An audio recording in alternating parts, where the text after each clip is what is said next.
என்னாகமம் 23வது அதிகாரம் 19வது வசனம். ನನ್ನೊಂದಿಗೆ ತೆಗೆದುಕೊಳ್ಳಿ ಅರಣ್ಯಕಾಂಡ 23ನೇ ಅಧ್ಯಾಯ 19ನೇ ವಾಕ್ಯ. இங்கே சொல்லப்படுகிறது, பொய் சொல்ல தேவன் ஒரு மனிதன் அல்ல, மனம் மாற அவர் ஒரு மனுப்புத்திரரும் அவர் அல்ல.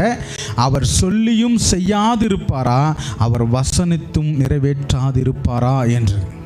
ದೇವರು ಮನುಷ್ಯರಂತೆ ಎರಡು ಮಾತಿನವನಲ್ಲ, ಮಾನವನಂತೆ ಮನಸ್ಸನ್ನು ಬೇರೆ ಮಾಡಿಸಿಕೊಳ್ಳುವವನಲ್ಲ. ತಾನು ಹೇಳಿದ ಮೇರೆಗೆ ನಡೆಯುವುದಿಲ್ಲವೋ, ಮಾತು ಕೊಟ್ಟ ನಂತರ ನೆರವೇರಿಸುವುದಿಲ್ಲವೋ. பாருங்க, இங்க வார்த்தை எப்படி சொல்லப்படுதுன்னு சொன்னா, ஆண்டவர் பொய் சொல்ல மனுஷன் கிடையாது. ಅಲ್ಲಿ ವಾಕ್ಯ ಹೇಗೆ ಹೇಳುತ್ತೆ ಅಂದ್ರೆ, ಆತನು ಸುಳ್ಳು ಹೇಳಲಿಕ್ಕೆ ಆತನು ಮನುಷ್ಯನಲ್ಲ ಅಂತೇಳಿ.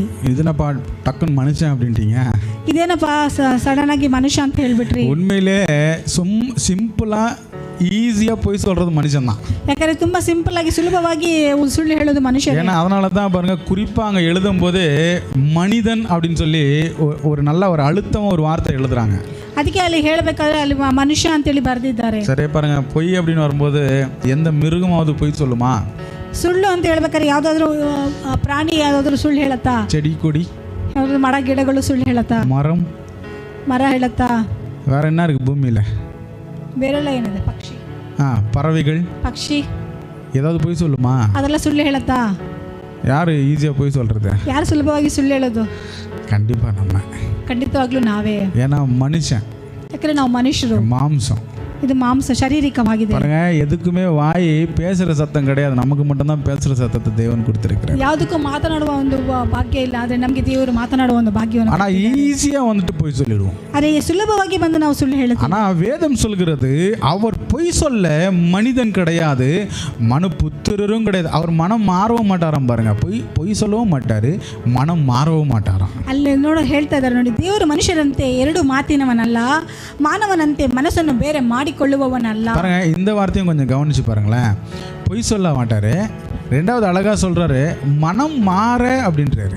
ಅಲ್ಲಿ ಇನ್ನೊಂದು ಗಮನಿಸಿ ನೋಡಬಹುದು, ಆತನು ಸುಳ್ಳು ಹೇಳುವುದಿಲ್ಲ, ಅದೇ ರೀತಿ ಮನಸ್ಸನ್ನು ಬದಲಾಯಿಸಿಕೊಳ್ಳುವುದಿಲ್ಲ ಅಂತೇಳಿ. மனம் மாறுறதுன்னா தெரியுமா உங்களுக்கு? ಮನಸ್ಸನ್ನು ಬದಲಾಯಿಸಿಕೊಳ್ಳುವುದಂದ್ರೆ ಗೊತ್ತಾ ನಿಮಗೆ? கிறிஸ்துவுக்குள்ள மனம் மாறுறது கிடையாது. இது ಕ್ರಿಸ್ತರಲ್ಲಿ ಮನಸ್ಸಂತರ ಹೊಂದುವುದಲ್ಲ. நைட்டு ஒரு பேச்சு, காலையில் ஒரு பேச்சு, ರಾತ್ರಿ ಒಂದು ಮಾತು, ಬೆಳಗ್ಗೆ ಒಂದು ಮಾತು.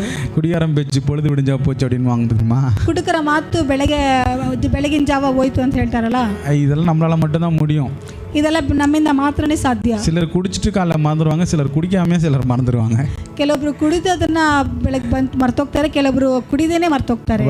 கிரேசி வந்துட்டு எதுனா கேட்பா எங்ககிட்ட வந்துட்டு, இது வாங்கி கொடுங்க அது வாங்கி கொடுங்க அப்படின்னு சொல்லி. ஃபஸ்ட்டு சரி அவளை அடம் பிடிக்கிறத நிறுத்திடணும் அப்படின்னு சொல்லிட்டு நான் வாங்கி கொடுக்குறேன் அப்படின்னு சொல்லி. ಗ್ರೇಸಿ ಬಂದು ನಮ್ಮ ಹತ್ರ ಕೇಳ್ತಾರೆ, ನಮಗೆ ಅದು ಇಸ್ಕೊಡು ಇದು ಇಸ್ಕೊಡು ಅಂತೇಳಿ. ನಾವು ಅವಳ ಹಠ ಹಿಡಿತಾ ಇದ್ದಾಳಲ್ಲ, ಹೆಂಗಾರು ಸಮಾಧಾನ ಮಾಡ್ಬೇಕಂತೇಳಿ ಓಕೆ ಆಯ್ತು ಅಂತ ಹೇಳ್ತೀವಿ. அப்படியே கொஞ்ச நேரம் போன திருப்பியும் கேட்பா, பார்க்கலாம் இரு அப்படின்னு. ಮತ್ತೆ ಸ್ವಲ್ಪ ಸಮಯ ಹೋಗ್ತಾ ಮತ್ತೆ ಕೇಳ್ತಾಳೆ, ನೋಡೋಣ ಇರು ಅಂತ. மனசு மாறிக்கிட்டே இருக்கும். ಈ ಮನಸ್ಸಂತೂ ನಾವು ಬದಲಾಯಿಸ್ತಾನೆ ಇರ್ತೀವಿ இல்லையா? நமக்கு தெரியும், நம்ம யோசிச்சா நமக்கு சிரிப்பு வரும். சில நேரங்களில் நம்ம எப்படா மாற்றி எல்லாம் பேசுகிறோம் அப்படின்னு. ಕೆಲವು ಬಾರಿ ನಮ್ಮನ್ನು ನಾವೇ ನೆನೆಸ್ಕೊಂಡ್ರೆ ನಮಗೇನೆ ನಗು ಬರುತ್ತೆ, ಹೇಗೆ ನಾವು ಈ ರೀತಿ ಮನಸ್ಸನ್ನು ಬದಲಾಯಿಸ್ಕೊಳ್ತಾ ಇದ್ದೀವಿ ಅಂತ. சிலரை பார்த்துருக்குறேன் நான். ನಾವು ಕೆಲವೊಬ್ಬರನ್ನ ನೋಡಿದ್ದೇನೆ, அவங்களுக்கு பிடிச்சா செய்வாங்க, அவங்களுக்கு பிடிக்கலாம் செய்ய மாட்டாங்க. ಅವ್ರಿಗೆ ಇಷ್ಟವಾದ್ರೆ ಮಾಡ್ತಾರೆ, ಇಲ್ಲಾಂದ್ರೆ ಮಾಡೋದಿಲ್ಲ. ஆனால் சொல்லும் பொழுது என்ன சொல்லுவாங்க சொல்லுங்க?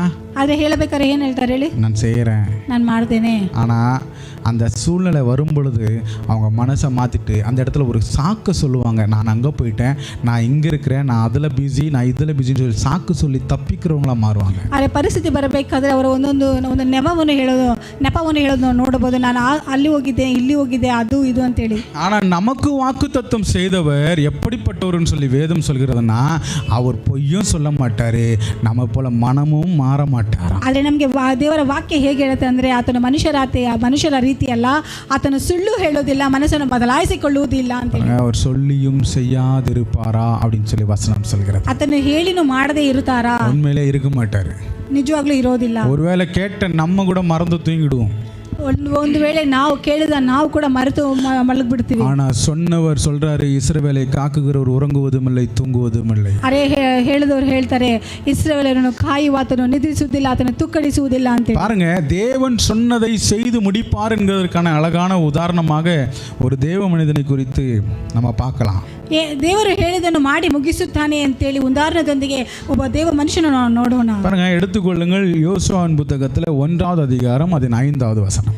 ನನ್ನೊಂದಿಗೆ ತೆಗೆದುಕೊಳ್ಳಿ ಯೋಶುವ ಬರೆದ ಅಧ್ಯಾಯ 1ನೇ ಅಧ್ಯಾಯ 5 வாக்கியம் 5 ಮತ್ತು 6 ವಾಕ್ಯ. பாருங்க, அங்கே தேவன் யோசுவாவுக்கு ஒரு வார்த்தை சொல்லுகிறார். ಅಲ್ಲಿ ದೇವರು ಯೋಶುವನಿಗೆ ಒಂದು ವಾಕ್ಯವನ್ನು ಕೊಡ್ತಾ ಇದ್ದಾರೆ. நீ உயிரோடு இருக்கும் நாளெல்லாம் ஒருவனும் உனக்கு முன்பாக எதிர்த்து நிற்பதில்லை.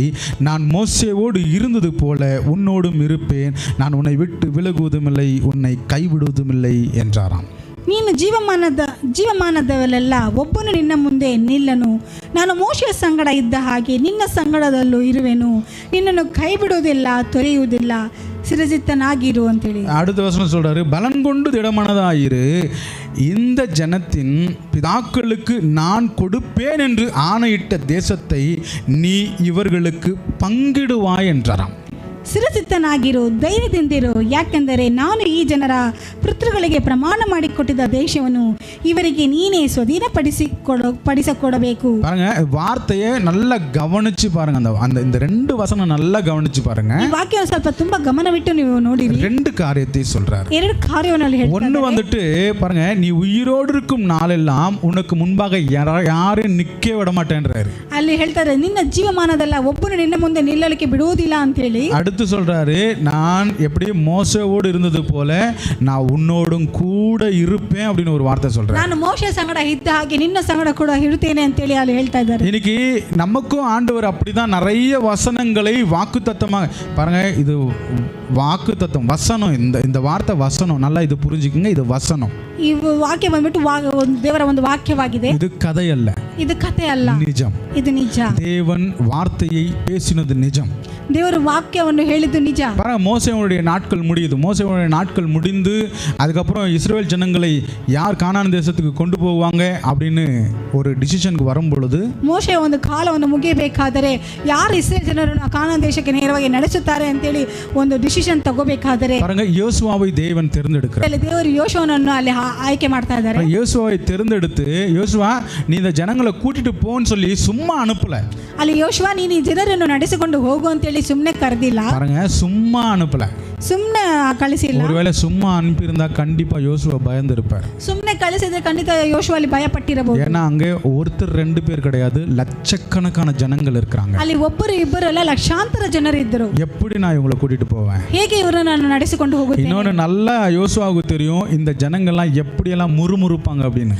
ಇನ್ನೊಂದು ಚೆನ್ನಾಗಿ ಯೋಶುವನಿಗೆ ಗೊತ್ತು, ಈ ಜನರೆಲ್ಲ ಹೇಗೆ ಗುಣಗುಟ್ಟುತ್ತಾರೆ ಅಂತ ಹೇಳಿ. இது மாத்திரம் கிடையாது, மோசே கூட இருக்கும்போது மோசேக்கு எதிராக எத்தனை வாட்டி இந்த ஜனங்க திரும்பினாங்களோன்னு சொல்லி யோசுவாவுக்கு தெரியும். ಇದು ಮಾತ್ರ ಅಲ್ಲ, ಮೋಶೆ ಇದ್ದಾಗ ಮೋಶೆಗೆ ವಿರುದ್ಧವಾಗಿ ಈ ಜನರು ಎಷ್ಟು ಬಾರಿ ಇವರು ಗುಣಗುಟ್ಟಿದರು ಅಂತ ಹೇಳಿ. பாருங்க, அப்படிப்பட்ட யோசுவாவுக்கு ஒருவேளை தேவன் நீ மட்டும் கூட்டிட்டு போப்பா, கூட்டிட்டு போயிட்டு நீ என்ன பண்ணு அங்க சேர்த்துரு அப்படின்னு சொல்லி ஒருவேளை சொல்லியிருந்தாரு அப்படின்னா, ಒಂದ್ ವೇಳೆ ದೇವರು ಯೋಶುವನ ಕರೆದುಬಿಟ್ಟು ನೀನು ಜನರನ್ನ ಕರೆದುಕೊಂಡು ಹೋಗಿ ಕಾನಾನ್ ದೇಶದಲ್ಲಿ ಬಿಟ್ಟು ಬಿಡು ಅಂತ ಹೇಳಿ ಹೇಳಿದರೆ கண்டிப்பா யோசுவா தெரிச்சு ஓடி இருப்பாரு அந்த இடத்த விட்டு. ಖಂಡಿತವಾಗ್ಲೂ ಯೋಶುವನ ಅಲ್ಲಿ ಭಯಪಟ್ಟು ಓಡೋಗಿರ್ತಾರೆ. கண்டிப்பா ஓடி இருப்பாரு. ಖಂಡಿತಲೂ ಭಯಪಟ್ಟು ஏன்னா அவர் கண்களுக்கு முன்பதாக அந்த ஜனத்தினுடைய சூழ்நிலையை பார்த்து வளர்ந்தவர் அவர். ಯಾಕಂದ್ರೆ ಆತನ ಕಣ್ಣಿನ ಮುಂದೆ ಆ ಜನರ ಒಂದು ಪರಿಸ್ಥಿತಿಗಳನ್ನು ನೋಡಿ ಬೆಳೆದ ಆತ. அதே போலதான் இன்னைக்கு உங்களையும் என்னையும் தேவன் முன்னெடுத்தும் பொழுது சும்மா சாதாரணமாலாம் நடத்திட்டு இல்ல. ಅದೇ ರೀತಿ ದೇವರು ನಿಮ್ಮನ್ನು ನಮ್ಮನ್ನು ನಡೆಸಬೇಕಾದ್ರೆ ಸುಮ್ಮನೆ ಸಾಧಾರಣವಾಗಿ ನಡೆಸುತ್ತಾ ಇಲ್ಲ. ஏன்னா கண்டிப்பா நம்மளாம் சும்மாலாம் வார்த்தையை கொடுக்காம நடத்தினார்னு வைங்களேன், நம்மளாம் 2 நாள்லாம் கிறிஸ்துக்குள்ள நிற்க முடியாது. ಸುಮ್ಮನೆ ನಮಗೆ ವಾಕ್ಯವೆಲ್ಲ ಕೊಡದೆ ನಮ್ಮನ್ನ ನಡೆಸಿದ್ರೆ ನಾವೆಲ್ಲ 2 ದಿವಸನೂ ನಾವು ನಡೆಯಲಿಕ್ಕೆ ಆಗೋದಿಲ್ಲ. அதனால தான் இங்கே யோசுவாவுக்கு சொன்னது போல தான் நமக்கும் வாக்குத்தத்தங்களை வாக்குத்தத்தங்களாக கொடுத்து நம்மை முன்னெடுத்தி கொண்டிருக்கிறார். ಹೇಗೆ ಯೋಶುವಗೆ ಆ ವಾಕ್ಯವನ್ನು ಕೊಟ್ಟು ದೇವರು ಮುಂದೆ ನಡೆಸಿದ ಆ ರೀತಿ ನಮಗೂ ದೇವರು ವಾಗ್ದಾನಗಳನ್ನು ಕೊಟ್ಟು ಮುಂದೆ ನಡೆಸುವವನಾಗಿದ್ದಾನೆ. பாருங்க, அந்த கூட்டத்தை நடத்தும்படியாக யோசுவாவுக்கு முதல் ஆண்டவர் செய்த வாக்குத்தத்தம், ಆ ಒಂದು ಇಸ್ರೇಲ್ ಜನರನ್ನು ನಡೆಸಲಿಕ್ಕೆ ದೇವರು ಕೊಟ್ಟಂತ ಮೊದಲನೇ ವಾಗ್ದಾನ ವಾಕ್ಯ. நமக்கு நிறைய வாக்குத்தத்தங்களை கொடுத்திருக்கிறாரு. ನಮಗೆ ಅನೇಕ ವಾಗ್ದಾನ ವಾಕ್ಯಗಳನ್ನು ದೇವರು ಕೊಟ್ಟಿದ್ದಾರೆ. யோசுவாக்கு இங்க முதல் வாக்குத்தத்தத்தை அங்க பேசுறாரு. ಅಲ್ಲಿ ಯೋಶುವನಿಗೆ ಮೊದಲನೇ ಒಂದು ವಾಗ್ದಾನದ ವಾಕ್ಯವನ್ನು ದೇವರು இந்த ಹೇಳ್ತಾರೆ. 2 வார்த்தை சொல்லிட்டு அப்படியே நின்னுடாம, ಈ ಒಂದು 2 ವಾಕ್ಯವನ್ನು ಹೇಳಿಬಿಟ್ಟು ಹಾಗೆ ನಿಂತುಕೊಳ್ಳದೆ, நான் உன்னை விட்டு விலகுவதும் இல்லை, உன்னை கைவிடுவதும் இல்லைன்னு சொல்லிட்டு அப்படியே அந்த இடத்துல ஸ்டாப் ஆயிடாம, ನಾನು ನಿನ್ನನ್ನು ಕೈ ಬಿಡುವುದಿಲ್ಲ, ನಿನ್ನನ್ನು ತೆರೆಯುವುದಿಲ್ಲ ಅಂತ ಹೇಳಿ பாருங்க, அடுத்த வார்த்தையில இன்னும் அழகா சொல்றாரு, பலன் கொண்டு திடமனதாயிரு, இந்த ஜனத்தின் பிதாக்களுக்கு நான் கொடுப்பேன் என்று ஆணையிட்ட தேசத்தை நீ இவர்களுக்கு பங்கிடுவாய் என்றார். ಸಿರಸಿತ್ತನಾಗಿರು, ಧೈರ್ಯದಿಂದಿರು, ಯಾಕಂದರೆ ನಾನು ಈ ಜನರ ಪಿತೃಗಳಿಗೆ ಪ್ರಮಾಣ ಮಾಡಿಕೊಟ್ಟ ದೇಶವನ್ನು ಇವರಿಗೆ ನೀನೇ ಸ್ವಾಧೀನಪಡಿಸಬೇಕು ಅಂತ ಹೇಳಿ ಹೇಳ್ತಾ ಇದ್ದಾರೆ இது ದೇವರು. யோசுவாவுக்கு மாத்திரம் கொடுக்கப்பட்ட வாக்குத்தத்தமானா கிடையாது. ಇದು ಯೋಶುವಗೆ ಮಾತ್ರ ಕೊಡಲ್ಪಟ್ಟ ವಾಗ್ದಾನದ ವಾಕ್ಯ ಅಂದ್ರೆ ಅಲ್ಲ. இந்த வசனத்துல வாசிச்சீங்கன்னு சொன்னா அங்க தெளிவா சொல்லப்பட்டிருக்கு, இந்த ஜனத்தின் பிதாக்களுக்கு நான் கொடுப்பேன் என்று.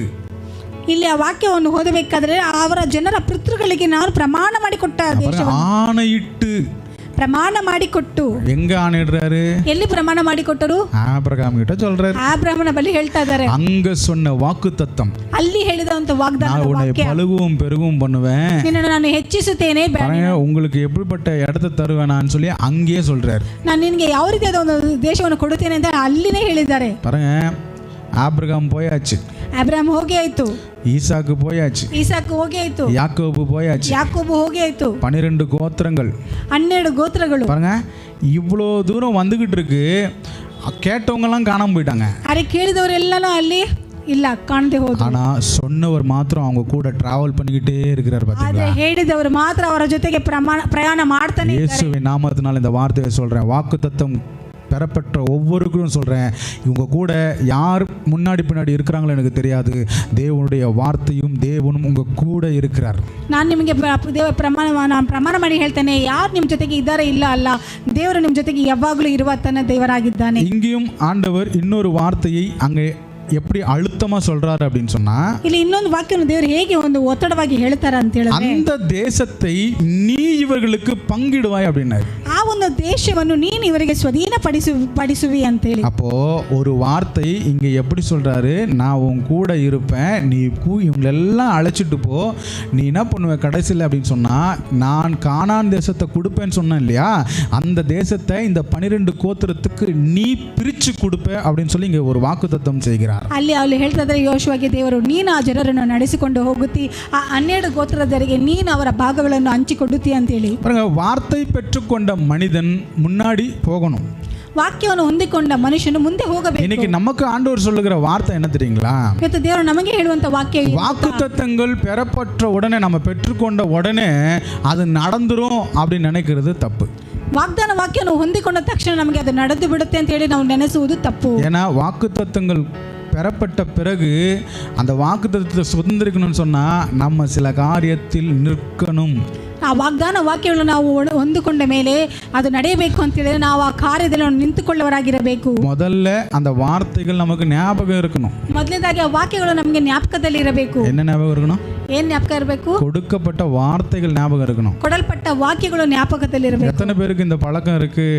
ஆண்டவர் பேசுற வாக்குத்தத்தங்களை நான் எழுதி வச்சிருக்கிறேன். ಎಷ್ಟು ಜನರಿಗೆ ಒಂದು ಅಭ್ಯಾಸದ ದೇವರು ಹೇಳಿದಂತ ವಾಗ್ದಾನ ವಾಕ್ಯ ನಾನು ಬರೆದೇ ಇಟ್ಟಿದ್ದೇನೆ. உண்மையிலே நிறைய பேருக்கு இல்ல.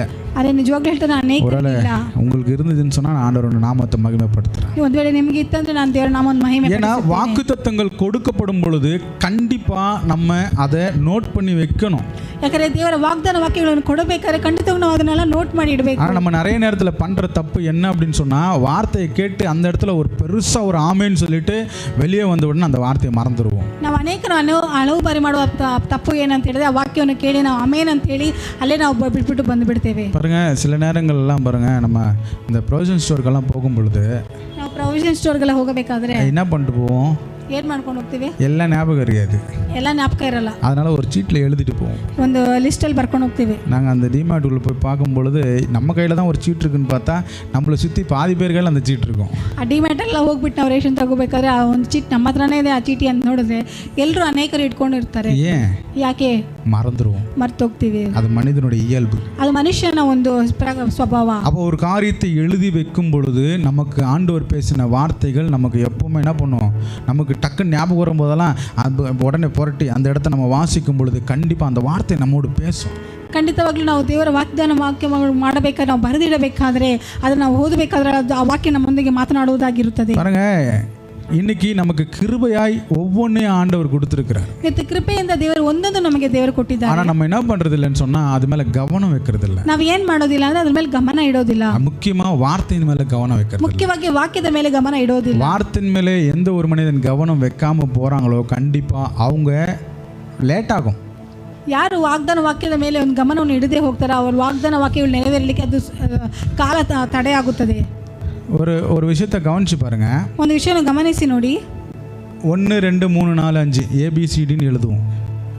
ABCD ಅಂತ ಬರೀತೀವಿ. ABCD எழுதுவோம். ABCD ಅಂತ ಬರೀತೀವಿ.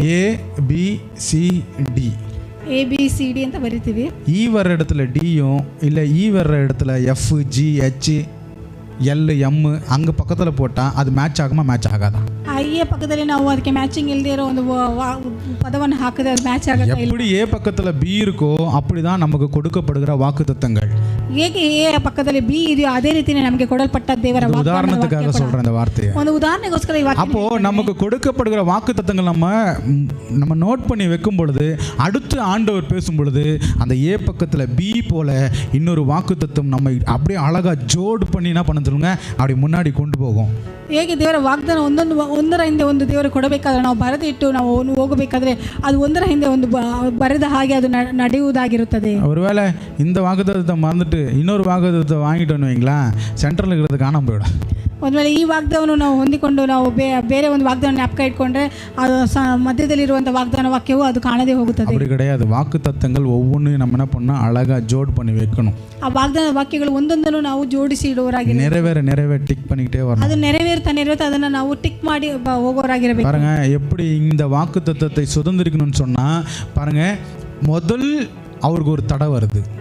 ಈ ವಾಗ್ದಾನ ವಾಕ್ಯವನ್ನು ಅದನ್ನು ಸ್ವತಂತ್ರಿಸಬೇಕಾದ್ರೆ ಮೊದಲನೇದಾಗಿ ಒಂದು ತಡೆ ಬರ್ತಾ ಇದೆ. அந்த தடை எப்படிப்பட்ட தடை அப்படின்னு சொன்னா பாருங்க, இக்கரையிலிருந்து அக்கறைக்கு போக முடியாத அளவு தடை.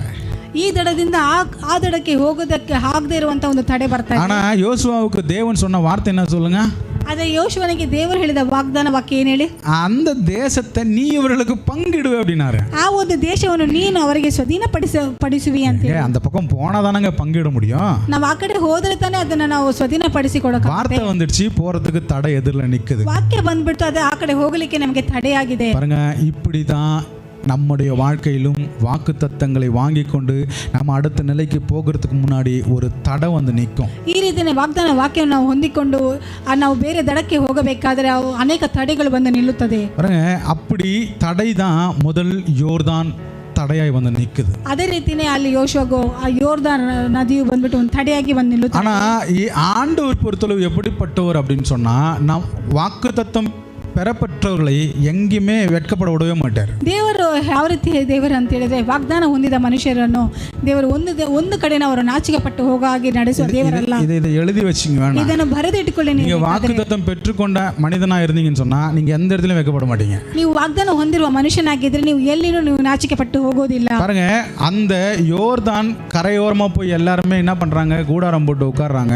ಆ ಯೋರ್ದಾನ್ನ ಒಂದು ದಡದಲ್ಲಿ ಎಲ್ಲರೂ ಒಂದು ಗುಡಾರವನ್ನು ಹಾಕಿ ಅಲ್ಲಿದ್ದಾರೆ.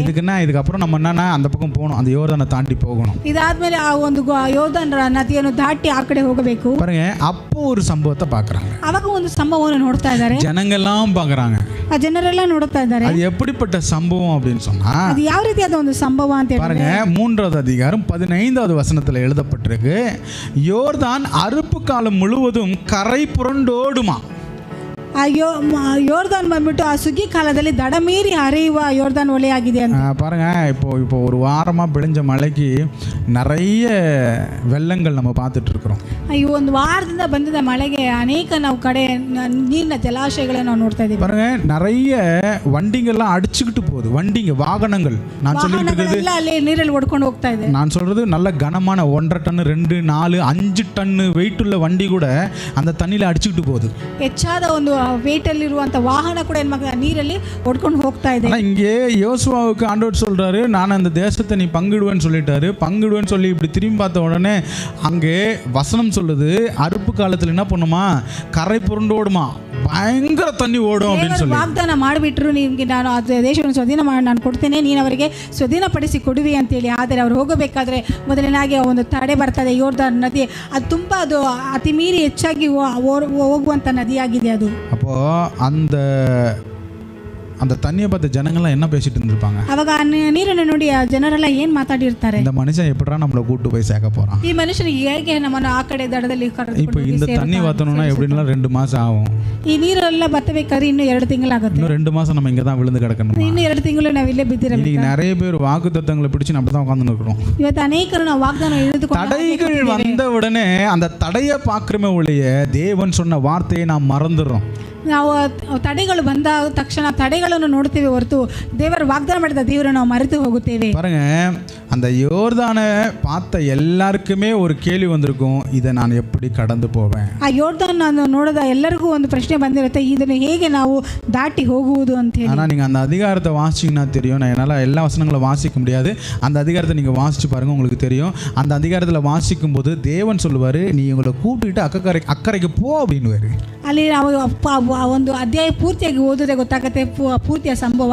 ನಾನು ಕೆಲವು ವಾಕ್ಯಗಳನ್ನು ಮಾತ್ರ ಹೇಳುತ್ತೇನೆ. ಅಲ್ಲಿ ದೇವರು ಹೇಳ್ತಾರೆ, ಇವರೆಲ್ಲ ನೀನು ಕರೆದುಕೊಂಡು ನೀನು ಆ ಕಡೆ ದಡೆಗೆ ಹೋಗು ಅಂತ. பாருங்க, உங்கள் முன்னாடி இருக்கிற யோர்தான் போல் எந்த பிரச்சனை இருந்தாலும், எந்த போராட்டம் உங்களுக்கு முன்னாடி நின்னாலும், முன்னாடி யார் உங்களுக்கு வார்த்தையை கொடுத்தது என்பதை நீங்கள் கவனிக்கிறவளாக இருக்கணும். ನೋಡಿ, ನಿಮಗೆ ಯೋರ್ದಾನ ರೀತಿಯಲ್ಲಿ ಅನೇಕ ತೊಂದರೆಗಳು, ನಿಮಗೆ ಹೋರಾಟಗಳು ಇದ್ದರೂ ನೀವು ದೇವರು ವಾಗ್ದಾನ ಮಾಡಿದ ಆತನು ನಿಮಗೆ ಇದ್ದಾನೆ ಅಂತೇಳಿ ನೀವು ತಿಳಿದುಕೊಳ್ಳಬೇಕು. பாருங்க, நம்மை பார்க்குற ஜனங்களுக்கு வார்த்தை கிடையாது, ನಮ್ಮನ್ನು ನೋಡುವ ಜನರಿಗೆ ವಾಕ್ಯವಲ್ಲ, நமக்கு தான் வார்த்தை. ನಮಗೇನೆ ವಾಕ್ಯ. அங்கேயும் அதே போல தான், அங்கிருந்த ஜனங்களுக்கு அல்ல வார்த்தை, யோசுவாவுக்கு தான் வார்த்தை. ಅಲ್ಲಿರುವ ಜನರಿಗೆಲ್ಲ ಆ ವಾಕ್ಯ, ಅಲ್ಲಿ ಯೋಶುವನಿಗೆ ಆ ವಾಕ್ಯವಾಗಿತ್ತು. ஒருவேளை யோசுவா குழம்பி நின்ட்டாரோ என்னவோ, ಒಂದು ವೇಳೆ ಯೋಶುವ ಅಲ್ಲಿ ಏನಾದರೂ ಆತನು ಒಂದು ಗಲಿಬಿಲಿಯಾಗಿ ನಿಂತು ಬಿಟ್ಟರೆ தெரியல. ஆனால் இங்கே ஒரு வார்த்தை அழகாக சொல்லப்பட்டிருக்கு.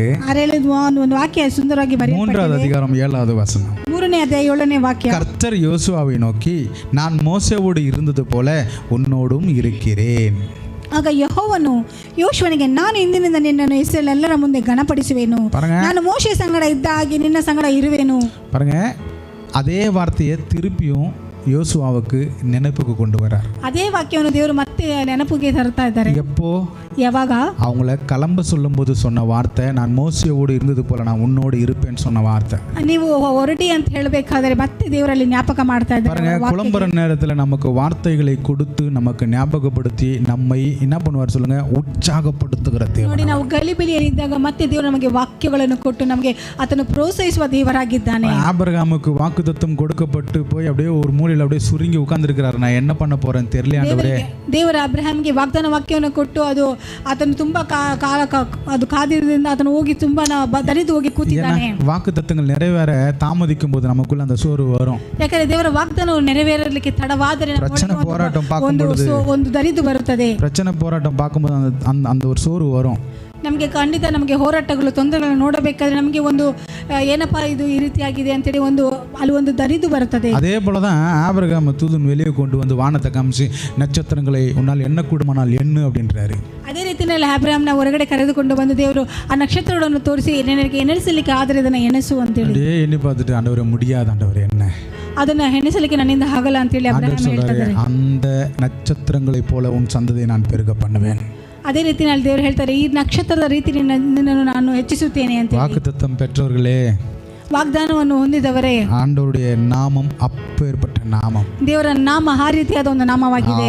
அவர் ஒரு வார்த்தை சொல்லிட்டாருன்னா அவர் சும்மாவே இருக்க மாட்டார். ಆತನೊಂದು ವಾಕ್ಯವನ್ನು ಹೇಳಿದ್ರೆ ಆತನು ಸುಮ್ಮನೆ ಇರುವ ದೇವರು. பாருங்க, இங்கே யோசுவாவுக்கு ஒரு வார்த்தை சொல்றாரு, நான் மோசேவோடு இருந்தது போல உன்னோடும் இருக்கிறேன் என்பதை இஸ்ரவேலில் எல்லாரும் அறியும்படிக்கு இன்று அவர்கள் கண்களுக்கு முன்பாக உன்னை மேன்மைப்படுத்துவேன் என்றாராம். ಅಲ್ಲಿ ದೇವರು ಹೇಳ್ತಾರೆ, ನಾನು ಮೋಶೆ ಸಂಗಡ ಇದ್ದ ಹಾಗೆ ನಿನ್ನ ಸಂಗಡಗಳು ಇರುವೆನು, ಇಂದಿನಿಂದ ನಿನ್ನನ್ನು ಇಸ್ರಾಯೇಲ್ ಎಲ್ಲರ ಮುಂದೆ ಗಣಪಡಿಸುವೆನು ಅಂತ ಹೇಳ್ತಾ ಇದ್ದಾರೆ. வார்த்தைக்குள்ளே நாம் நிற்கும் பொழுது, ವಾಕ್ಯದೊಂದಿಗೆ ನಾವು ನಿಲ್ಲಬೇಕಾದ್ರೆ, அந்த வார்த்தை உறுதியாய் பிடித்திருக்கும் பொழுது, ವಾಕ್ಯವನ್ನು ನಾವು ಬಿಗಿಯಾಗಿ ಹಿಡಿದುಕೊಂಡಾಗ ஆண்டவர் யார் முன்னாடி நம்மளை வெட்கப்படுத்த விட மாட்டார். ದೇವರು ನೋಡಿ ಯಾರ ಮುಂದೆ ನಮ್ಮನ್ನು ನಾಚಿಕೆ ಪಟ್ಟು ಹೋಗಲಿಕ್ಕೆ இது கூட எழுதி வச்சுங்க, யார் முன்னாடி வெட்கப்படுத்த விட மாட்டார். ಇದನ್ನ ಬೇಕಾದ್ರೆ ಬರೆದಿಟ್ಕೊಳ್ಳಿ, ಯಾರ ಮುಂದೆ ಆತ ನಾಚಿಕೆ ಪಡಲಿಕ್ಕೆ ಬಿಡೋದಿಲ್ಲ. அங்க சொல்றாரு, நான் உன் கூட இருக்கிறேன் என்பதை இந்த ஜனங்கள் எல்லாரும் பார்க்கும்படியாக உன்னுடைய என்ன சொல்றாரு அவரு, உன்னை மேன்மைப்படுத்துவேன் அப்படின்ற. ಆ ಜನರೆಲ್ಲರೂ ನೋಡುವ ಹಾಗೆ ನಾನು ನಿನ್ನ ಜೊತೆಗೆ ಇದ್ದೇನೆ ಅಂತೇಳಿ ಅವರೆಲ್ಲರೂ ನೋಡುವ ಹಾಗೆ ನಾನು ನಿನ್ನನ್ನು ಗಣಪಡಿಸುತ್ತೇನೆ ಅಂತ ಹೇಳಿ ದೇವರು ಹೇಳ್ತಾರೆ. ஆண்டவர் சிலரோடு தெளிவா பேசிக்கிட்டு இருக்கிறார். என்ன பேசிக்கிட்டு இருக்கிறாருன்னு சொன்னா, நான் உன்னோடு இருப்பதை உன்னை பார்க்கிற ஒவ்வொரு ஜனமும் நம்பும்படியாக உன் நாமத்தை நான் மேன்மைப்படுத்துவேன் என்று ದೇವರು ಸ್ಪಷ್ಟವಾಗಿ ಮಾತನಾಡುತ್ತಿದ್ದಾರೆ. ದೇವರು ನಮ್ಮ ಜೊತೆಗೆ ಇದ್ದಾರೆ ಅಂತೇಳಿ ನಮ್ಮ ಮುಂದೆ ಇರುವ ಅನೇಕರು ನೋಡುವ ಹಾಗೆ ಆತನು ನಮ್ಮನ್ನು ನಡೆಸುವವನಾಗಿದ್ದಾನೆ. அதே போல தான் அதுக்கு அடுத்த வசனங்களை வாசிச்சோன்னு சொன்னால், யோசுவாவுக்கு தேவன் சில வார்த்தைகளை கற்றுக் கொடுக்கிறார். அந்த வார்த்தைகளின்படி பாருங்க, உடன்படிக்கை பெட்டியோட ஆசாரிகள் போய் தண்ணியில் கால் வச்ச உடனே வேதம் சொல்கிறது, தண்ணீர் அவ்வளோ கரை புரண்டு ಓಡುகிற ತಣ್ಣೀರ್ ಕುವಿಯಲಾಗ ನಿಂತದ. ಅನೇಕ ಕಾರ್ಯಗಳನ್ನು ಯೋಶುವನಿಗೆ ದೇವರು ಹೇಳಿಕೊಟ್ಟ ಮೇಲೆ ಆ ಮಂಜೂಷನ್ನು ಹೊತ್ತುಕೊಂಡ ಯಾಜಕರು ಯೋರ್ದಾನಿಗೆ ಬಂದ ನೀರಿನಲ್ಲಿ ತಮ್ಮ ಕಾಲುಗಳನ್ನು ಅದ್ಮುತಲೆ ಸುಗ್ಗಿ ಕಾಲದಲ್ಲಿ ದಡ ಮೀರಿ ಹರಿಯುವ ಯೋರ್ದಾನ್ ಒಲಿಯು ನೀರು ನಿಂತು ಹೋಯಿತು ಅಂತೇಳಿ. பாருங்க, ஜனங்கள் எல்லாம் வட்டாந்தரையிலே நடந்து அந்த பக்கம் போனாங்க. ನೋಡಿ, ಜನರೆಲ್ಲ ಹೊಣ ನೆಲದಲ್ಲಿ ನಡೆದು ಆ ಕಡೆಗೆ ಹೋದರು ಅಂತ. பாருங்க, தேவன் கொடுத்த வார்த்தையிலே நாம் நிற்கும் பொழுது, ನೋಡಿ, ದೇವರು ಕೊಡುವಂತ ವಾಗ್ದಾನ ವಾಕ್ಯದಲ್ಲಿ ನಾವು ನಿಲ್ಲಬೇಕು. அவருடைய வார்த்தையை நாம் இறுக பிடித்துக் கொள்ளும்போது, ಆತನ ವಾಕ್ಯವನ್ನು ನಾವು ಬಿಗಿ ಇಡಬೇಕಾದರೆ, அது யோர்தான் இருந்தாலும் நமக்கு முன்னாடி நிற்க முடியாது, ஓட முடியாது. ಅದು ಯೋರ್ದಾನ್ ಆಗಿದ್ರೂ ಅದನ್ನು ನಮ್ಮ ಮುಂದೆ ನಿಲ್ಲಲಿಕ್ಕೆ ಸಾಧ್ಯವಿಲ್ಲ. அப்படிதான் இன்னைக்கு நமக்கு கொடுக்கப்பட்டிருக்கிற ஒவ்வொரு வாக்குத்தத்தங்களுக்கு முன்பதாகவும் சத்ருவானவன் தடை கொண்டு வருகிறவனாக இருக்கிறான். ಅದೇ ರೀತಿನೇ ನಮಗೆ ಅನೇಕ ಬರೀ ಏನು ಮಾಡ್ತಾನೆ, ಸೈತಾನನು ನಮಗೆ ದೇವರು ಕೊಟ್ಟ ವಾಗ್ದಾನ ನೆರವೇರದ ಹಾಗೆ ಅನೇಕ ತಡೆಗಳನ್ನು ತೆಗೆದುಕೊಂಡು ಬಂದು ಕೊಡುವನಾಗಿದ್ದಾನೆ. சரி, நமக்கு நல்லா தெரியும், யோர்தான் தான் தாண்டிட்டோமே, இதுக்கப்புறம் எப்படியாவது கானான்குள்ளே போயிடலாம் அப்படின்னு நினைக்கும் பொழுது எரிகோ ஒன்று குறுக்கில் நிற்குது. ನೋಡಿ, ಯೋರ್ದಾನ್ ತಾನೇ ದಾಟಿ ಆಯಿತು, ಹೇಗಾದರೂ ಕಾನಾನ್ಗೆ ಹೋಗ್ಬಿಡ್ಬೋದು ಅಂತೇಳಿ ನೆನೆಸಬೇಕಾದ್ರೆ ಅಲ್ಲಿ ಎರಿಗೋ ಕೋಟೆಯು ಅವರಿಗೆ ಎದುರಾಗಿ ಬರ್ತಾ ಇದೆ. வாக்கு தத்தங்கள் சுதந்திரிப்பது என்பது சாதாரண காரியம் அல்ல. ನೋಡಿ, ವಾಗ್ದಾನಗಳನ್ನು ನಾವು ಸ್ವತಂತ್ರಿಸುವುದು ಅದು ಸಾಧಾರಣವಾದ ಕಾರ್ಯಗಳಲ್ಲ. நம்ம நார்மலாக வந்துட்டு ஒவ்வொரு நாள் லைஃப்பை அப்படியே ஏதோ வாழ்ந்தோம் அப்படின்னு சொல்லி போகிறது வேற. ನಾವು ಏನೋ ಒಂದು ನಾರ್ಮಲ್ ಆಗಿ ಜೀವನ ಮಾಡಿದ್ವಿ ಹೋದ್ವಿ ಅಂತ ಹೇಳೋದು ಬೇರೆ. ஆனால் வார்த்தையை பெற்றுக்கொண்டு நான் இந்த வார்த்தையின்படி தான் வாழ்வேன் அப்படின்னு வாழும் பொழுது, ನೋಡಿ, ವಾಕ್ಯವನ್ನು ಹೊಂದಿಕೊಂಡು ಇದರ ಹಾಗೆ ನಾನು ಜೀವನ ಮಾಡ್ತೀನಿ ಅಂತ ಹೇಳಬೇಕಾದರೆ அப்பதான் நிறைய தடைகளை நமக்கு முன்னாடி வரும். ಅವಾಗಲೇ ಅನೇಕ ತಡೆಗಳು ನಮ್ಮ ಮುಂದೆ அப்படிதான் அவங்க என்ன பண்றாங்கன்னு சொன்னா பாருங்க, அந்த யோர்தானை தாண்டி முன்னாடி போன உடனே எரிகோ அவங்களுக்கு முன்பதாக நிற்கிறதை நம்ம பார்க்கிறோம். ನೋಡಿ, ಅದೇ ರೀತಿ ಅವರು ಯೋರ್ದಾನ್ ಒಂದು ದಡವನ್ನು ನದಿಯನ್ನು ದಾಟಿ ಅವರು ಹೋಗಬೇಕಾದ್ರೆ ಮತ್ತೆ ಎರಿಗೋ ಅವರ ಎದುರಿಗೆ ಬರುವುದನ್ನು ನೋಡಬಹುದು. பாருங்க, எரிகோவை பார்த்து அப்படியே யோசுவா நிற்கும் பொழுது யோசுவாவுக்கு தேவன் ஒரு வார்த்தையை சொல்றாரு. ಆ ಎರಿಗೋವನ್ನು ನೋಡಿ ಅಲ್ಲಿ ನಿಂತುಕೊಳ್ಳಬೇಕಾದ್ರೆ ಯೋಶುವನಿಗೆ ದೇವರು ಒಂದು ವಾಕ್ಯವನ್ನು ಹೇಳ್ತಾರೆ. இந்த நான் சொல்றதெல்லாம் நான் கற்பனையில நான் அந்த பிக்சரை பார்த்த மாதிரி பேசிக்கிட்டு இருக்கிறேன். ನೋಡಿ, ಇಲ್ಲಿ ಹೇಳುವಂತ ಕಾರ್ಯಗಳು ನಾನು ಏನೋ ಒಂದು ಊಹಿಸಿ ಆ ಒಂದು ಪಿಕ್ಚರ್ ಎಲ್ಲ ನೋಡಿದಂಗೆ ನಾನು ಹೇಳ್ತಾ ಇದ್ದೀನಿ. வேதத்துல போய் அப்படிலாம் தேடுறாதீங்க, அவர் யோசிச்சு நின்னாரு அதெல்லாம் தேட வேண்டாம். அதை நான் சொல்லிட்டு இருக்கிறேன், அது நமக்கு ಅಲ್ಲಿ ಹೋಗಿ ಅವರು ಅಲ್ಲಿ ಯೋಚನೆ ಮಾಡಿ ನಿಂತರು ಅಂತ ಹೇಳಿ ಸತ್ಯವೇದವನ್ನು ನೀವು ಹೋಗಿ ನೋಡಬೇಡಿ, ನಾನು ಒಂದು ಊಹೆಯಿಂದ ಹೇಳ್ತಾ பாருங்க. அப்படி இருக்கும் பொழுது 6வது அதிகாரம் அதன் 2வது வசனத்துல யோசுவாவுக்கு கர்த்தர் ஒரு வார்த்தையை சொல்லுகிறார். கர்த்தர் யோசுவாவை நோக்கி, இதோ எரிகோவையும் அதன் ராஜாவையும் யுத்த வீரரையும் உன் கையில் ஒப்பு கொடுத்தேன் என்றார். ಅಲ್ಲಿ ಯೋಶುವಗೆ ದೇವರು ಹೇಳ್ತಾ ಇದ್ದಾರೆ, ಯೋಶುವನಿಗೆ ನೋಡಿ, ನಾನು ಎರಿಕೋವನ್ನು ಅವರ ಅರಸನನ್ನು ಯುದ್ಧ ವೀರನನ್ನು ನಿನ್ನ ಕೈಗೆ ಒಪ್ಪಿಸಿದ್ದೇನೆ ಅಂತ ಹೇಳಿ. பாருங்க, ஒரு ராஜ்யம் இன்னொரு ராஜ்யம் சண்டை போடணும். ಒಂದು ರಾಜ್ಯವು ಇನ್ನೊಂದು ರಾಜ್ಯದೊಂದಿಗೆ ಜಗಳ ಆಡಬೇಕು, ಯುದ್ಧ ಮಾಡಬೇಕು. எதிரில் இருக்கிற ராஜ்யம் தோக்கணும். ಆ ಎದುರುಗಡೆ ಇರುವಂತ ರಾಜ್ಯವು ಸೋಲಬೇಕು. தோத்ததுக்கு அப்புறம் அவங்க இவங்கிட்ட மண்டியிடும் பொழுதுதான் அவங்க ஒப்பு கொடுக்கப்பட்டார்கள் என்று அர்த்தம். ಅವರು ಸೋತೋಗಿ ಸೋತೋದ ಮೇಲೇನೆ ಅವ್ರು ನಮ್ಮನ್ನು ನಾವು ಒಪ್ಪಿಸಿಕೊಡುತ್ತೇವೆ ಅಂತೇಳಿ ಅದು ಒಂದು ಅರ್ಥ. ஆனால் இங்கே ஆண்டவர் சொல்லும்போது எப்படி சொல்றாரு, நான் உனக்கு ஒப்பு கொடுத்தேன், உன் கையில் ஒப்பு கொடுத்தேன் அப்படின்றாரு. ಅಲ್ಲಿ ದೇವರು ಹೇಳಬೇಕಾದ್ರೆ ಹೇಗೆ ಹೇಳ್ತಾರೆ, ಅವರನ್ನು ನಿನ್ನ ಕೈಗೆ ಒಪ್ಪಿಸಿದ್ದೇನೆ ಅಂತ. இதுலேருந்தே நம்ம புரிஞ்சுக்கணும், அவர் நாளையை பார்க்கிற தேவன். ನೋಡಿ, ಇದರಿಂದನೇ ನಾವು ತಿಳಿದುಕೊಳ್ಳಬೇಕು, ಆತನು ನಮ್ಮ ನಾಳೆಯ ದಿನವನ್ನು ನಾಳೆ ಏನು ನಡೆಯುತ್ತೆ ಅನ್ನೋದು ಆತನು ತಿಳಿದಿರುವ ಆತನಾಗಿದ್ದಾನೆ. நாளை தினத்து குறித்து நீங்களும் நானும் தான் பயங்கரமா பரிதவிக்கிறோம், நாம் போராடுறோம். ನಾಳೆಯ ಬಗ್ಗೆ ನಾವು ನೀವೇ ತುಂಬಾ ಚಿಂತೆ ಪಡ್ತೀವಿ, ತುಂಬಾ ಹೋರಾಡ್ತಾ ಇರ್ತೀವಿ. ஆனா அவர் ரிலாக்ஸா பார்த்துக்கிட்டு இருக்காரு நம்ம நாளைய குறித்து. ಆದ್ರೆ ನಮ್ಮ ನಾಳೆಯ ಬಗ್ಗೆ ಆತನು ತುಂಬಾ ರಿಲ್ಯಾಕ್ಸ್ ಆಗಿ ಕೂತು ನೋಡ್ತಾ ಇರ್ತಾರೆ. அடுத்த மாசம் என்ன நடக்க போகுது நமக்கு தெரியாது. ಮರು ತಿಂಗಳು ಏನು ನಡೆಯುತ್ತೆ ನಮಗೆ ಗೊತ್ತಿಲ್ಲ. இல்லையா, என்ன நடக்க போகுது சுத்தமா நமக்கு தெரியாது. ನಮಗೆ ಏನು ಗೊತ್ತಿಲ್ಲ ಬರೋ ತಿಂಗಳು ಏನು ನಡೆಯುತ್ತೆ ಅಂತ ಹೇಳಿ. ஆனா அவருக்கு தெரியும். ಅದೇ ಆತನಿಗೆ ಗೊತ್ತಿದೆ. இங்க தெரியும் நல்லா, இவங்க வந்தாங்கன்னா எரிகோக்காரங்க வெளியே விட மாட்டாங்க, இவங்கள அந்த பக்கம் விட மாட்டாங்க அப்படின்னு சொல்லி நல்லா தெரியும். ಇಲ್ಲಿ ಅವರಿಗೆ ಚೆನ್ನಾಗಿ ಗೊತ್ತಿತ್ತು, ಆ ಎರಿಗೋದವರು ಇವನ್ನ ಆ ಕಡೆ ಹೋಗಲಿಕ್ಕೆ ಬಿಡೋದಿಲ್ಲ ಅಂತ ಹೇಳಿ. அதனாலதான் ஆண்டவர் அதுக்கு முன்னாடியே சொல்றாரு, இவங்களை நான் உங்ககிட்ட ஒப்பு கொடுத்துட்டேன், நீங்களை அடிச்சு போட்டு போய்கிட்டே இரு முன்னாடி அப்படின்ட்டு. ಅದಕ್ಕೆ ಅಲ್ಲಿ ದೇವರು ಹೇಳ್ತಾರೆ ಯೋಶುವಗೆ, ಇವ್ರನ್ನ ನಾನು ನಿನ್ನ ಕೈಗೆ ಒಪ್ಪಿಸಿದ್ದೇನೆ, ಇವರನ್ನು ನೀನು ಹೊಡೆದು ಹಾಕಿ ಹೋಗ್ತಾ ಇರೋ ಅಂತ ಹೇಳಿ. பாருங்க, எங்கேயுமே சோர்ந்து போக மாத்திரம் தேவன் விடவே மாட்டார். ನೋಡಿ, ಎಲ್ಲಿನೂ ನಮ್ಮನ್ನು ದಣಿದು ಹೋಗಲಿಕ್ಕೆ ದೇವರು ಬಿಡೋದಿಲ್ಲ. கண்டிப்பா சோர்வு வரும், சோர்வு வராமலா வரும். ದಣಿವು ಬರುತ್ತದೆ, ಬರೋದೇ ಇರಲ್ಲ. ஏன்னா நம்ம கண்ணுக்கு முன்னாடி பார்க்குற சம்பவங்கள் காரியங்கள் இதெல்லாம் நம்மளை சோர்வுபடுத்தும். ನೋಡಿ, ನಮ್ಮ ಕಣ್ಣ ಮುಂದೆ ನೋಡುವಂಥ ಸಂಭವಗಳು ಕಾರ್ಯಗಳೆಲ್ಲ ನೋಡಬೇಕಾದ್ರೆ ನಮಗೆ ದಣಿವು ಬರುತ್ತದೆ. ஆனால் கொடுக்கப்பட்ட வார்த்தையை மறந்துட்டோம்னு சொன்னால் பயந்து நின்றுவோம். ಅದೇ ಕೊಡಲ್ಪಟ್ಟ ವಾಕ್ಯ ನಾವು ಮರೆತು ನಿಂತು ಹೋದರೆ ನಾವು ಭಯಪಟ್ಟು ನಿಂತು ಹೋಗ್ಬಿಡ್ತೇವೆ. ஆனால் கொடுக்கப்பட்ட வார்த்தையில் எப்படி யோசுவாவுக்கிட்ட ஆண்டவர் நீ ஆசாரிகளை முன்னாடி அனுப்பி நீ யோர்தானில் போய் காலை வைன்னு சொன்ன உடனே செஞ்சார் பார்த்தீங்களா? அதே போல் ಹೇಗೆ ಆತನು ದೇವರು ಹೇಳಿದ ಹಾಗೆ ಒಂದು ಮಂಜುಷನ ಹೊತ್ತುಕೊಂಡು ಹೋದ ಯಾಜಕರು ನೀರಿನಲ್ಲಿ ಕಾಲಿಟ್ಟ ತಕ್ಷಣ ಆ ನೀರು ಆ ಸುಗ್ಗಿ ಕಾಲದಲ್ಲಿ ಅಡಮೇರಿ ಹರಿಯುವ ಯೋರ್ದಾನ ಒಳಗೆ ಹೇಗೆ ನಿಂತು ಹೋಯಿತೋ ಅದನ್ನ ಹೇಳಿದ ಹಾಗೆ ಮಾಡಿದಾರಲ್ಲ. பாருங்க, ஆண்டவர் எதிர்பார்க்கறது இதுதான். ದೇವರು ಎದುರು ನೋಡುವುದೇ ಇದನ್ನ. ஒரு வார்த்தை கொடுத்து நீங்க இந்த வார்த்தையின்படி செய்யுங்க அப்படின் பொழுது நம்ம செய்யணும். ದೇವರು ಒಂದು ವಾಗ್ದಾನವನ್ನು ಕೊಟ್ಟು ಈ ರೀತಿ ಮಾಡು ಅಂತ ಹೇಳಿ ನಾವು ಮಾಡಬೇಕು. சில இந்த கேம்ஸ்லாம் பார்த்தீங்க அப்படின்னு சொன்னால் லெவல்ஸ் இருக்கும். ಕೆಲವು ಗೇಮ್ಸ್ಗಳನ್ನು ನೋಡ್ಬೇಕಾದ್ರೆ ಲೆವೆಲ್ಸ್ ಇರುತ್ತೆ. ஏன் மொபைலில் நம்ம அந்த பபுள்ஸ் இல்லை, இன்னும் பபுள்ஸ் கூட நிறைய கேம்ஸ் இருக்குது. கேண்டி கிரஷ் அது ಕ್ಯಾಂಡಿ ಕ್ರಶ್ அந்த ஒரு கேம் ஒன்று இருக்குது. ಮೊಬೈಲಲ್ಲಿ ಗೇಮ್ ಇದೆ பாருங்க. அது ஏன்னா அதான் நான் ஆடி இருக்கிறேன் அப்போது, அதனால் அதை சொல்கிறேன். பாருங்கள், அந்த கேமில் குறிப்பாக பார்த்தீங்கன்னு சொன்னால் ஒரு லெவல் தாண்டணும்னு சொன்னால் நம்ம இந்த ஒரு லெவலில் ஜெயிக்கணும். ಒಂದು ಲೆವೆಲನ್ನು ನಾವು ದಾಟಬೇಕಾದ್ರೆ ಈ ಲೆವೆಲಲ್ಲಿ ನಾವು ಜಯಿಸಿದ್ರೆ ಇನ್ನೊಂದು ಲೆವೆಲ್ಗೆ ಹೋಗೋಕ್ಕಾಗೋದು. அந்த 3 ஸ்டார் எடுக்கலன்னு சொன்னால் 2வது கேட் ஓப்பனே ஆகாது. ಆ 3 ಸ್ಟಾರ್ ತೆಗ್ದಿಲ್ಲ ಅಂದರೆ 2ನೇ ಗೇಟ್ ಓಪನ್ ಆಗೋದು. அப்போ கம்பல்சரி இந்த கேமை நான் ஆடி ஜெயிச்சா மட்டும்தான் நான் அடுத்த கேமுக்கு உள்ளே போக முடியும், அடுத்த லெவலுக்குள்ளே போக முடியும். ಖಂಡಿತವಾಗ್ಲೂ ಈ ಒಂದು ಲೆವೆಲಲ್ಲಿ ನಾನು ಆಡಿ ಜಯಿಸಿದ್ರೆ ಮಾತ್ರ ಬೇರೆ ಲೆವೆಲ್ಗೆ ಹೋಗ್ಲಿಕ್ಕಾಗೋದು. இதே நான் சும்மா ஒரு எக்ஸாம்பிளுக்காக சொல்கிறேன். ಸುಮ್ಮನೆ ಎಕ್ಸಾಂಪಲ್ಗೋಸ್ಕರ ಉದಾಹರಣೆಗೋಸ್ಕರ பாருங்க, ஒரு சாதாரண ஒரு விளையாட்டுக்கு எவ்வளோ வந்துட்டு அந்த ரூல்ஸை வச்சிருக்கிறான் பாருங்க. ನೋಡಿ, ಸಾಧಾರಣವಾದ ಒಂದು ಆಟಕ್ಕೆ ಒಂದು ಗೇಮ್ಗೆ ಎಷ್ಟೊಂದು ರೂಲ್ಸ್ ಅನ್ನು ಇಟ್ಟಿದ್ದಾರೆ. அப்போ நமக்கு கொடுக்கப்பட்டிருக்கிற வாக்குத்தத்தங்கள் நிறைவேறணும்னு சொன்னா நம்ம ஒவ்வொரு லெவல்ல இருந்து போகும் பொழுது என்ன வார்த்தை சொல்லப்பட்டதோ அந்த வார்த்தையின்படி நாம் நடக்கும் பொழுது நமக்கு அடுத்த வாசல் திறக்கப்படும். ನೋಡಿ, ದೇವರು ಹೇಳಿದ ಹಾಗೆ ನಾವು ಮಾಡಿಕೊಂಡು ಹೋಗಬೇಕಾದರೆ ನಾವು ನೆಕ್ಸ್ಟ್ ಲೆವೆಲ್ಗೆ ನಾವು ಹೋಗಬಹುದು. ಆವಾಗ ದೇವರ ಬಾಗಿಲು ತೆರೆಯಲ್ಪಡುತ್ತದೆ.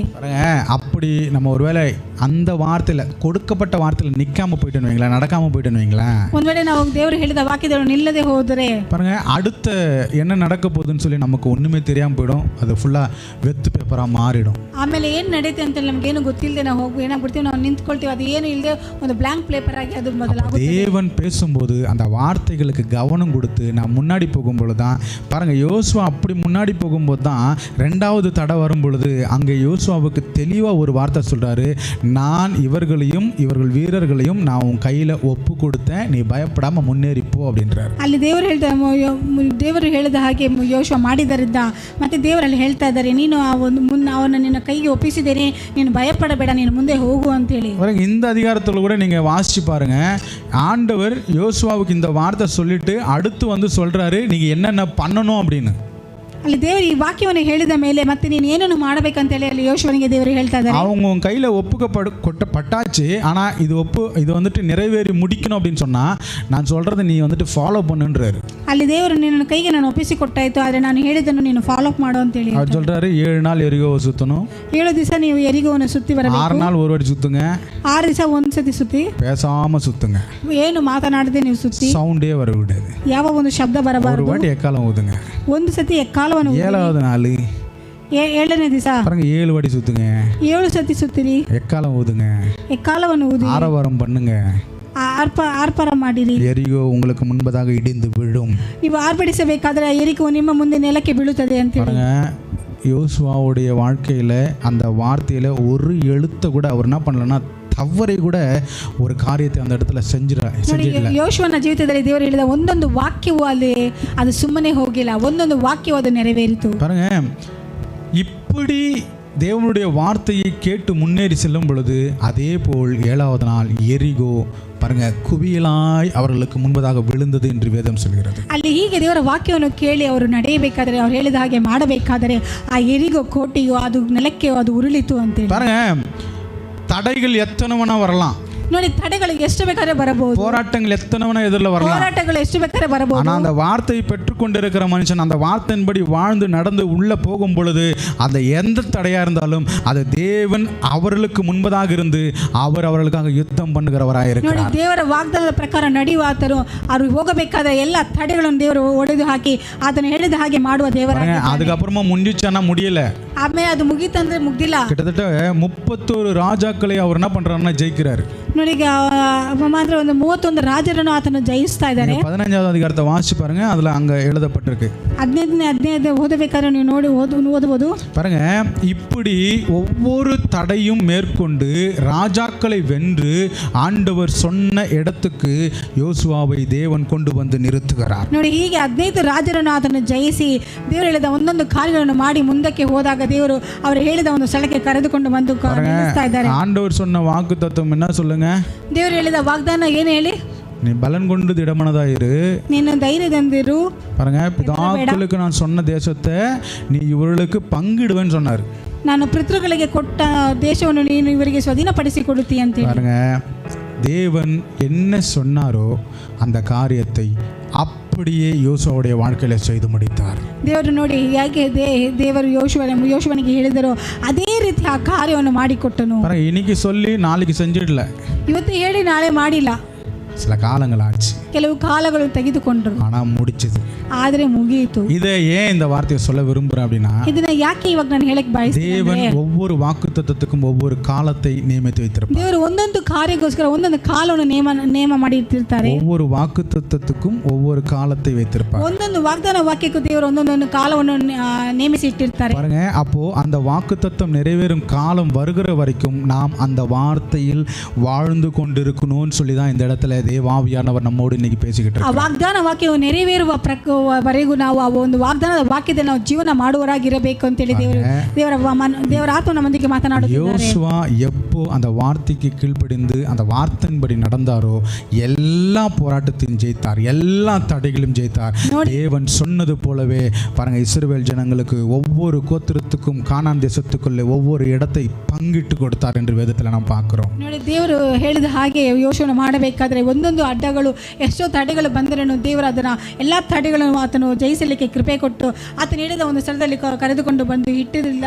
ಆ ಜನರಿಗೆ ಅವರು ಕೊಡಬೇಕಾಗಿದ್ದ ಸ್ವಾಧೀನಪಡಿಸಿ ಕೊಡಬೇಕಾಗಿದ್ದ ಒಂದೊಂದು ಕಾರ್ಯವನ್ನು ಆತನ ಒಂದು ಕರದಿಂದ ಆತನು ಅಲ್ಲಿ ಮಾಡಿ ಮುಗಿಸುತ್ತಾ ಇದ್ದಾರೆ. யோசுவா 24:29 சொல்லுது, இந்த காரியங்கள் நடந்த பின்பு, ನೋಡಿ ಈ ಒಂದು ಕಾರ್ಯಗಳು ನಡೆದ ನಂತರ நூனின் குமாரனாகிய யோசுவா என்னும் கர்த்தருடைய ஊழியக்காரன் 110 வயதுள்ளவனாய் மரணம் அடைந்தான். ಇದಾದ ಮೇಲೆ ಯೆಹೋವನು ಸೇವಕನಾದ ನೂನನ ಮಗ ಯೋಶುವನು 110 ವರ್ಷದವನಾಗಿ ಮರಣ ಹೊಂದಿದನು.